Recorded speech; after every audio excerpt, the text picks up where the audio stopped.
Really from a zero YouTube channel where you didn't realize people were commenting on your videos to now closing in on 1 million subscribers. Can you talk to us? Because I feel like if you're you've already got an audience, you can crowdfund from that. However, you can also build an audience from nothing. Can you address that specifically and maybe how you built an audience that now, if you wanted to fund a project, you can kind of turn a key and tap into your fans? Can you talk about building an audience? Yeah, I started, I'll keep this cliff notes. I started this podcast as a hobby. I had sold my comic shop. I was very sad about that.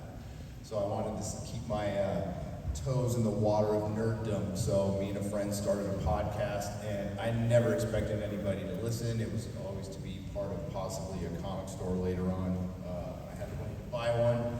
And I consistently did this hobby kind of like a garage band, and it was just fun. It was something creative to do, never intended to go anywhere. We started throwing this stuff up on YouTube, and there was this little live function.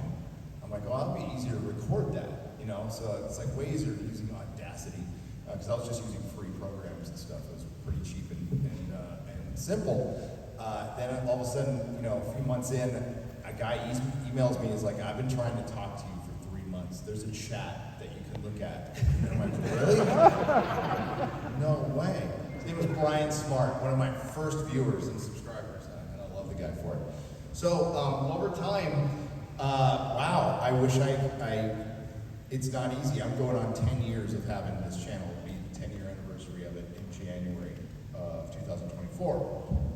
And at first it was just fun. It was just a hobby. And I kept doing it. But I took it very seriously when I got home from work. I planned out my podcast, and it went from a couple times a week to doing it every day.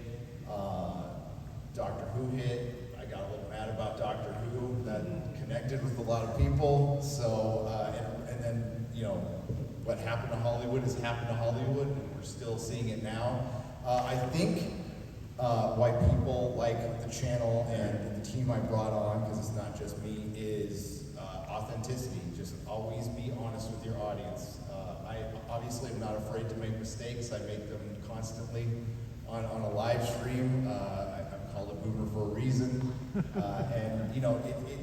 This is the new form of entertainment. My good friend Robert Burnett said, authenticity is the currency of the future. Just be real with people. They're not going to always agree with you, but if you're real with them, we see each other more as humans. We have let pop culture particularly divide us.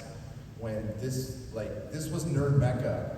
Comic-Con was Nerd Mecca. I loved coming here. I hated that it was gone during COVID. I hated what happened to it. I hated that Hollywood took it over, and I'm so happy that Hollywood is gone this year. I'm loving it. Woo!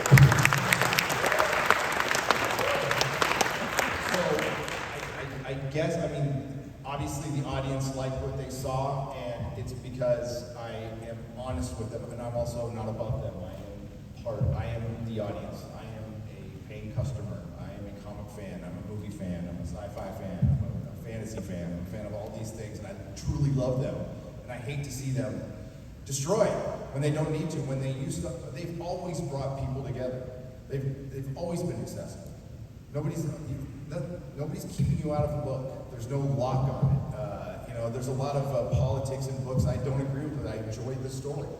I love the Expanse series. I don't love the politics of everything in the Expanse series, but it's a fun series to read because it's a good story. At the heart, that's what we want.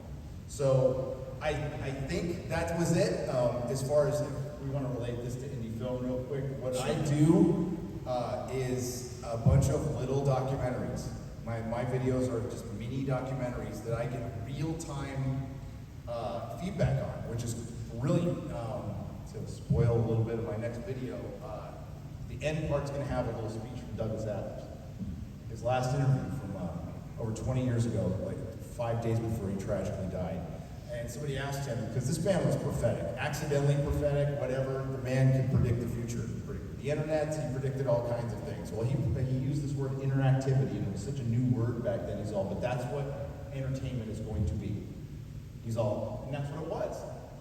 Before we just listened to a record in the 20th century, or we watched a TV show, or we listened to a radio show, or we watched a movie, and they never got our real feedback. But before that, it was vaudeville, it was just little plays, and you had instant audience feedback. We're going back to, it's just a larger audience, and yes, they're hidden behind chats and names like, Last Jedi fan 666 or whatever, but it's still feedback mostly. It's not all human, but it's mostly human feedback, let's be real.